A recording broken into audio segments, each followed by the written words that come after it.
कंधे पर कपड़े का थान लादे और हाट बाजार जाने की तैयारी करते हुए भक्त नामदेव जी से पत्नी ने कहा, भगत जी, आज घर में खाने को कुछ भी नहीं है। आटा, नमक, दाल, चावल, गुड़ और शक्कर सब खत्म हो गए हैं।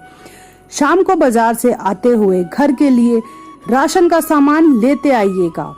भक्त नामदेव जी ने उत्तर दिया, देखता हूँ जैसी कृष्ण की कृपा। अगर कोई अच्छा मूल्य मिला तो निश्चय ही घर में आज धन धान्य आ जाएगा।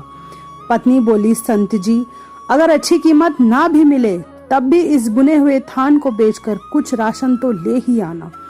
घर के बड़े बूढ़े तो भूख बर्दाश्त कर लेंगे, पर बच्चे अभी छोटे हैं, उनके लिए तो कुछ ले ही आना, जैसे मेरे कृष्ण की इच्छा।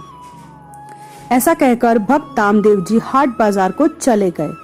बाजार में उन्हें किसी ने पुकारा, वाह साईं, कपड़ा तो बड़ा अच्छा बुना है और ठोक भी अच्छी लगाई है, तेरा परिवार बसता रहे। ये फकीर ठंड में कांप कांप कर मर जाएगा।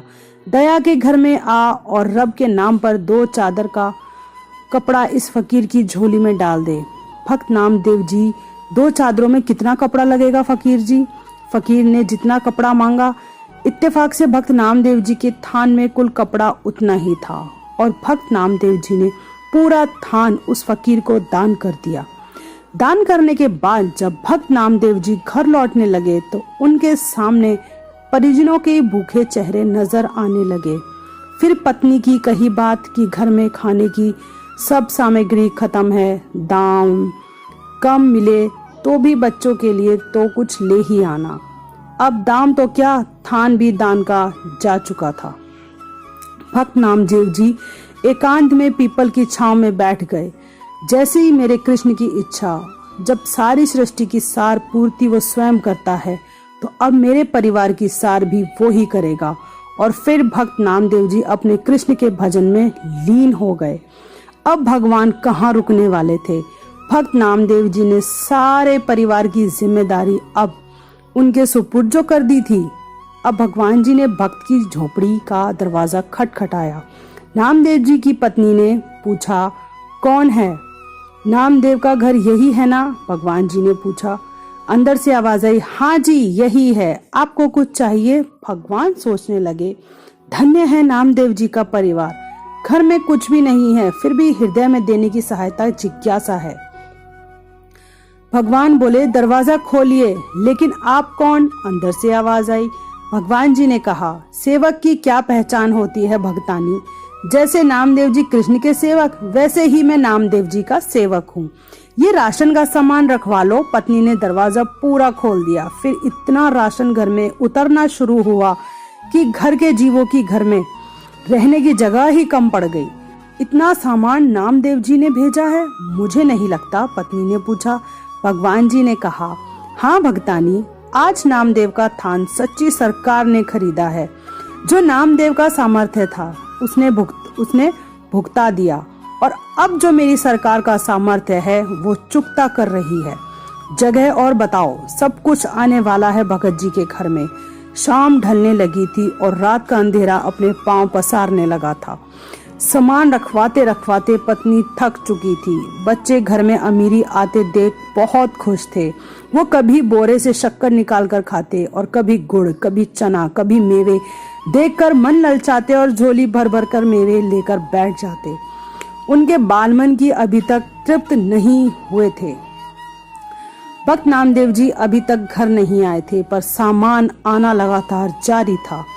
आखिरकार पत्नी ने हाथ जोड़कर कहा, सेवक जी, अब बाकी का सामान संत जी के आने के बाद ही आप ले आना। हमें उन्हें ढूंढने जाना है क्योंकि वो अभी तक घर नहीं आए हैं। बहुत चिंता हो रही है। भगवान जी बोले, वो तो गांव के बाहर पीपल के नीचे बैठकर कृष्ण सरकार का भजन सिमरन कर रहे हैं। मैंने खुद अभी स्वयं अपनी आंखों से देखा। अब परिजन नामदेव जी को देखने गए। सब परिवार वालों को सामने देखकर नामदेव जी सोचने लगे, जरूर ये भूख से बेहाल होकर मुझे ढूंढते ढूंढते यहाँ तक आए हैं। इससे पहले कि संत नामदेव जी कुछ कहते, उनकी पत्नी बोल पड़ी, कुछ पैसे बचा लेने थे। अगर थान अच्छे भाव बिक गया था तो सारा सामान संत जी आज ही खरीद कर घर भेजना था क्या? भक्त नामदेव जी कुछ पल के लिए विस्मित हो गए। फिर बच्चों के खिलते चेहरे देखकर उन्हें एहसास हो गया कि जरूर मेरी कृष्ण सरकार, मेरे प्रभु ने कोई तो खेल रच दिया है।